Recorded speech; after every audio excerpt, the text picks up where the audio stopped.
Hello, my dear students. We will be discussing with oversubscription of shares. That's on page number 7.44. If you read the note out there, they've clearly mentioned that oversubscription of shares, which means that applications have been received from the intending shareholders in more number than the company had actually issued and they were expecting for subscription. So in such a case, there are three different options that the company can adopt. The first one, rejection of applications. So whatever is in excess, they can simply reject those intending shareholders and refund the entire amount. Second one is partial allotment of the shares, which is popularly called as pro rata allotment also. Now, though we'll be covering up in our syllabus in the last segment about pro rata allotment, but under this particular segment of your chapter, they have just initially introduced the mechanism of pro rata allotment. So we will be learning that, but not under the heading of pro rata, but definitely as a second alternative for oversubscription of shares. And the third one is a combination of these two methods. Now, if you want, you can also relate to the flow chart that has been given on page number 7.45 for your reference if you think that it is easier for you to memorize and learn and remember the detailing of the entries if that flow chart helps you.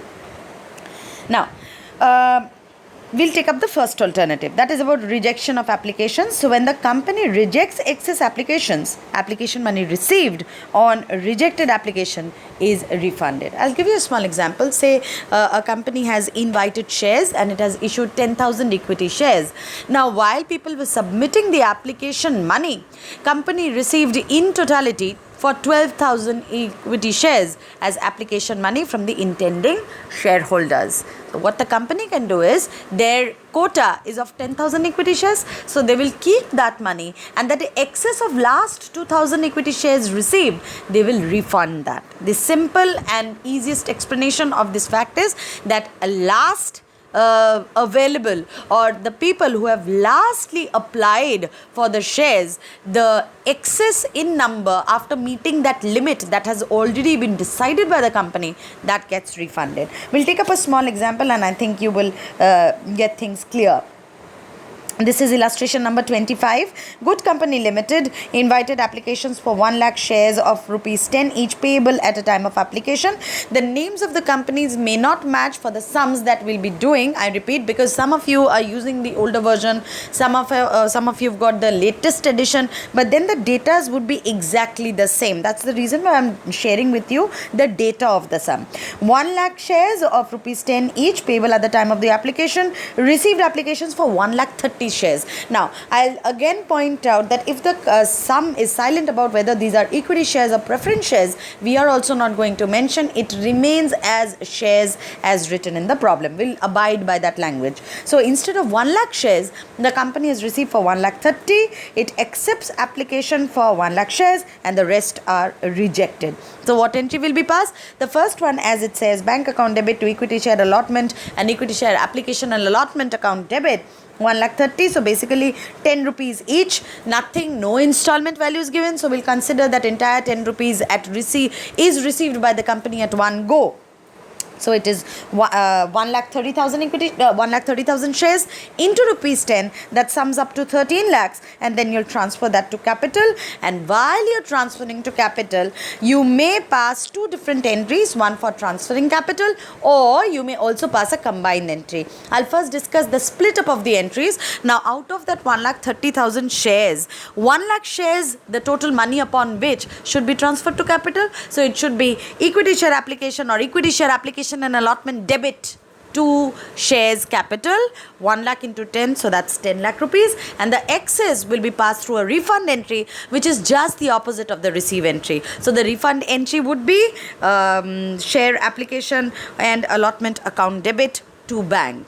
Now, if you see, according to the solution that has been given in the book, you will find they have passed a combined entry. Now, so that you are not in any sort of confusion, my suggestion, pass two different entries, one for transfer of the application money and one for the refund entry, because further on when you deal up with the other installments and other problems with the transfer of the value, it will be easier for you to relate to the total share capital money that you've transferred against application, because refund will anyway be left out separately. Now further, you will find that they've given you the corresponding ledger account effects in three different accounts, and they've also shown how will that appear in the balance sheet. As rightly pointed out, share capital will be shown as 10 lakh rupees, because though you received 13 lakhs, you refunded back that extra 3 lakh rupees to those shareholders, intending shareholders whom you could not allot finally, because that was in excess, and against that your bank account has received 10 lakh rupees. Now the next illustration is on page number 7.46, and that's illustration number 20. Just a moment, that is illustration number 26, right? So over here again it is a rejection of excess application. In this sum, it is called here as Fair Company Limited, applications for 1 lakh shares of rupees 10 each. The split up entry application 3 rupees, allotment 3 rupees, and the balance when required. Be very careful with the language. It says balance when required. That means the last rupees 4 of the share value that has been not called up by the company yet. The company accepts application for 1 lakh shares and rejects the remaining applications because the allotment money was received on 99,500 shares, whereas the application money has been received for 1 lakh 20. Now, out of the 1 lakh 20, the company will allot to 1 lakh shareholders. Now, the same entries have been passed over here, but the thing is that, like we've already discussed in the class about calls in arrear and calls in advance, if you check out the last entry, it is bank account debit, calls in arrear debit to share allotment. You can write the breakup there, the breakup value. If you see, allotment money has been received for 99,500 shares. So out of 1 lakh, 500 are remaining to be due for the allotment installment. So there you can write the calculations within bracket. Bank account debit is 2,90,500. How are you getting that? You are multiplying the allotment value of 3 rupees per share into 99,500 shares in total. Calls in arrear are 5,000 shares into rupees 3 for allotment, and finally that entire thing goes as share allotment. And if you go by that refund entry, again they have passed a combined entry, but like I always suggest, you can show it as different entries. So to bank account, share application account debit to bank account, they've written straight away 60,000. You can show up the calculations there. Excess of 20,000 shares rejected with 3 rupees of application money each, so 20,000 equity shares into rupees 3. Now the next page will explain you about the second mechanism, which is called as partial allotment, or popularly also called as pro rata. But like I said, we'll be taking up pro rata once again in the last segment of the chapter, but as of now we'll learn about partial allotment. Now what is partial allotment? What you do is, when you're receiving the money, you don't refund it back to the shareholders. I mean, for those who got the rejection, who faced rejection from the company, that they cannot be the shareholders. Rather, company approaches a much more positive way of dealing with all the shareholders. What does the company do? It takes in the entire money, but they allot them in parts and portions. So say suppose I'm an intending shareholder who's trying to apply for 100 shares. Company says that no, like you, we've got many other shareholders and we have to satisfy all of them. So what we do is, we are not giving you 100 shares, we are giving you up till 80 shares. So in turn what happens is, everybody gets a part of partial allotment, a part or a portion of a limited number of shares that they've applied for. So nobody is fully dissatisfied, and at the same time nobody is fully satisfied also. Like if I was trying to invest into 100 shares and I'm not getting those, I'm just getting 80 shares, to some extent I will be dissatisfied, isn't it? But at the same time, by affording to take on that dissatisfaction of a few shareholders, company is also making a strong point valid that they are getting all the shareholders satisfied up to a certain extent. I will take up the illustration on 7.49 page number, and this is number 27. Now it says, Kirloskar Limited issued 10,000 shares of rupees 20 each, 8 on application, 6 on allotment and 6 on final and first and final call. So here, applications have been received for 12,500 shares. It was decided to allot 10,000 shares on partial or pro rata basis. Now, let us look at the analysis table. See, shares issued were 10,000, shares applied at 12,500. You can only allot up till 10,000. So, in excess, we've got 2,500. How do we deal with that? According to the first situation, we could have refunded, but we've not taken up that mechanism.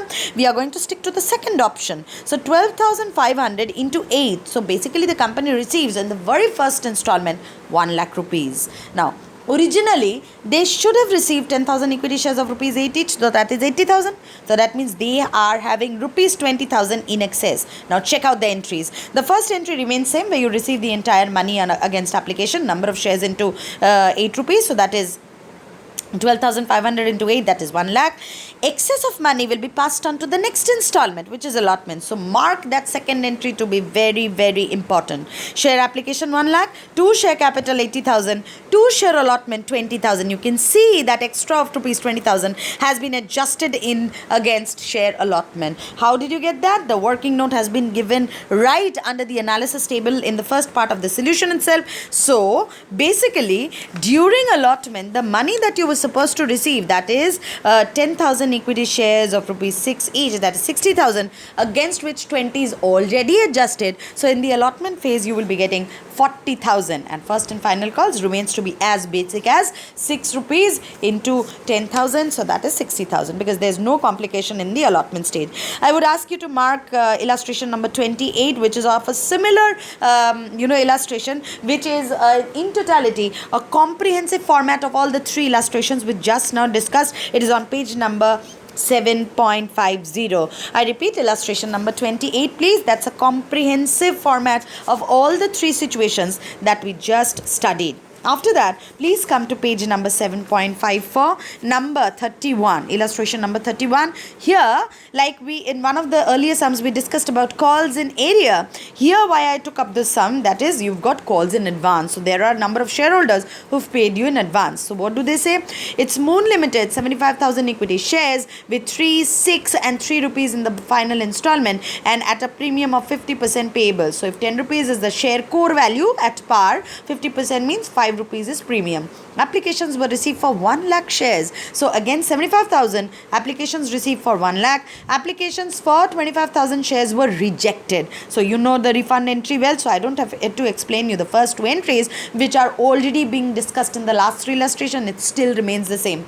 Do remember to show up the breakup of calculation. What I'm more interested to point out in this illustration is that the company did not make the first and final call, but Ramesh, a shareholder, he paid for his 5,000 shares in advance in the allotment stage only. So how do you pass the call in advance entry? Equity share allotment to equity share capital. You will pass the entire value along with the premium, securities premium reserve that you're adjusting in the allotment phase. And then finally, when you receive the money, you've got the advance money received under bank account, to equity share allotment, the core value of 4,50,000, 2 calls in advance, because for the company it is a liability to receive any income in advance. So here it remains to be 2 calls in advance, 30,000. How did you get that? 5,000 equity shares of 6 rupees, including premium and first and final call value, that would be adjusted against Ramesh's 5,000 shares.